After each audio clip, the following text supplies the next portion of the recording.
എന്നെ വിളിച്ചോ അങ്കിൾ? ആ വാടാ പൊന്നു മോനെ. എന്താ അങ്കിൾ? രാവിലെ എനിക്ക് കാപ്പി തരാതെ നീ പ്രാക്ടീസ് ചെയ്തോണ്ടിരിക്കുക.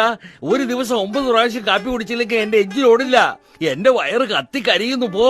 പോയി അങ്ങോട്ട് കാപ്പി കൊണ്ടുപോവാ. ഇപ്പൊ കൊണ്ടുവരാം. ഒരു മിനിറ്റ്.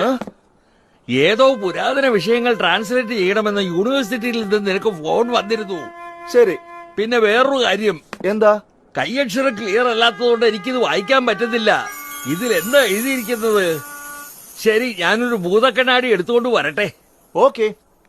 വേറൊരു കാര്യം. ഇവളുടെ പേര് ജൂലി, ചൈനയെന്നാ. നിന്റെ ഏട്ടന്റെ മോളാ. 1 കൊല്ലം നിന്റെ കൂടെ ആയിരിക്കും. അത് ശരി. എന്റെ കൂടെയോ? അതെ, ചൈനയിലുള്ള നിന്റെ ചേട്ടന്റെ മോള്. അവിടെ തീരെ പഠിക്കുന്നില്ല. ഇവിടെയാണെങ്കിൽ അവളുടെ പഠിപ്പിന്റെ കാര്യം നീ ഏറ്റെടുക്കുമെന്ന് കരുതി അയച്ചതാ. നല്ല കുട്ടിയാ. ചേട്ടൻ എന്നോടൊരു വാക്ക് ചോദിക്കാമായിരുന്നു. ജോലി തിരക്കുകൊണ്ടായിരിക്കും ഫോൺ ചെയ്യാഞ്ഞത്. സാരമില്ല, ഇനി അവളുടെ സ്വഭാവം നീ മനസ്സിലാക്കിയാ മതി. ഇവളുടെ സ്വഭാവം മനസ്സിലാക്കി വരുമ്പോഴത്തേക്ക് ഞാനൊരു വഴിയാകും. ഹലോ, എന്റെ പേര് ജാക്കി.